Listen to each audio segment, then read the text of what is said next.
अध्याय दूसरा, भूमि, मृदा, जल, प्राकृतिक वनस्पति और वन्य जीवन संसाधन। अभी हम लोग इस अध्याय के अगले विभाग में प्रवेश कर चुके हैं। तो चलिए बच्चों, अभी हम लोग आगे बढ़ते हैं। भूमि मतलब भूमि संसाधन का संरक्षण।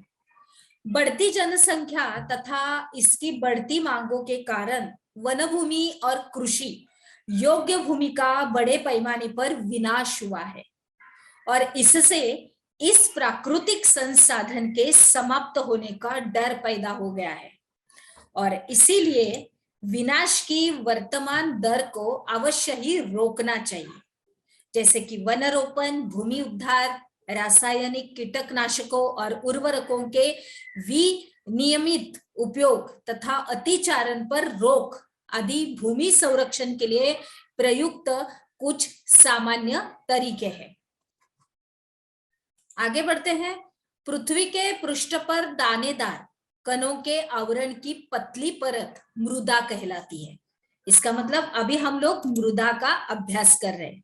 तो मृदा किसको कहते हैं?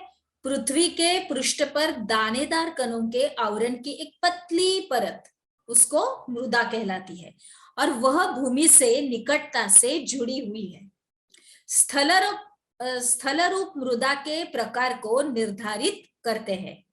मृदा का निर्माण चट्टानों से प्राप्त खनिजों और जैव पदार्थों तथा भूमि पर पाए जाने वाले खनिजों से होता है और यह अपक्षय की प्रक्रिया के माध्यम से बनती है और खनिजों और जैव पदार्थों का सही मिश्रण मृदा को उपजाऊ बनाता है। मतलब अच्छी तरह से उसमें फसल उग सकती है, इस तरह से उपजाऊ उसको कहते हैं।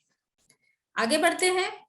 अभी हम लोग यहाँ पर एक हमारा एक चार्ट देख रहे हैं, एक आलेख देख रहे हैं कि मृदा क्या क्या उसका विशेषताएं देखते हैं हम लोग।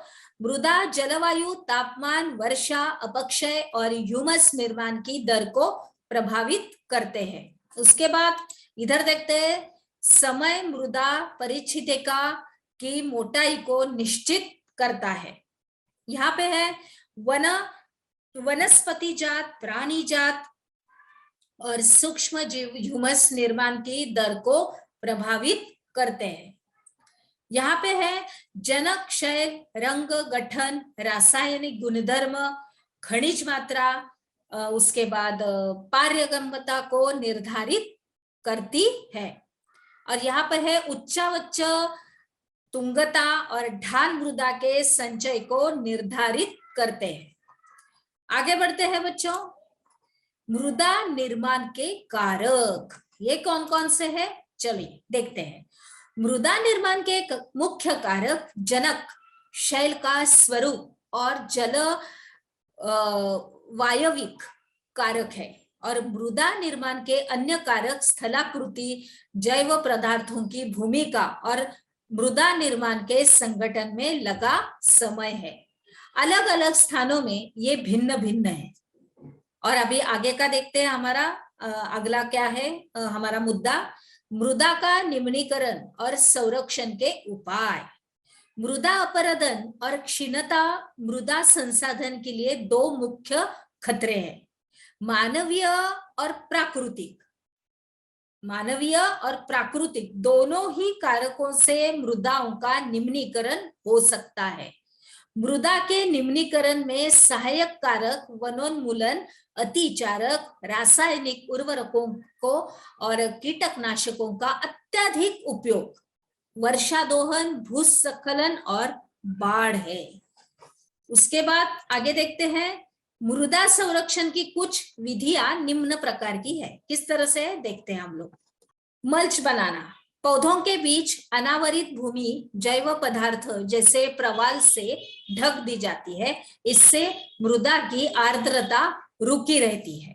अभी हम लोग यहाँ पे एक देख रहे हैं वेदिका फार्म और यहाँ पे देख रहे हैं समोच्च रेखीय जुताई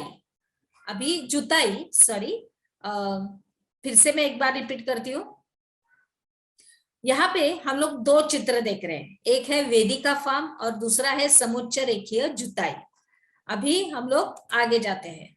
वेदिका फॉर्म, चौड़े समतोल सोपान अथवा वेदिका तीव्र ढालों पर बनाए जाते हैं ताकि सपाट सतह फसल उगाने के लिए उपलब्ध हो जाए और इनसे पृष्ठीय प्रवाह और मृदा अपरदन कम होता है।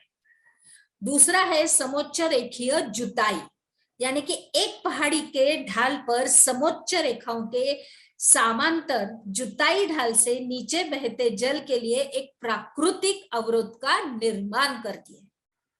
और तीसरा है रक्षक मेखलाई, तटीय प्रदेशों और शुष्क प्रदेशों में पवन गति रोकने के लिए वृक्ष कतारों में लगाए जाते हैं ताकि मृदा आवरण को बचाया जा सके। हमने क्या सीखा? इसके अंतर्गत मृदा निर्माण के कारक लिखिए। बच्चों, आपको इस प्रश्न का उत्तर अपने नोटबुक में यानी कॉपी में अच्छी तरह से लिखना है। तो चलिए आगे बढ़ते हैं।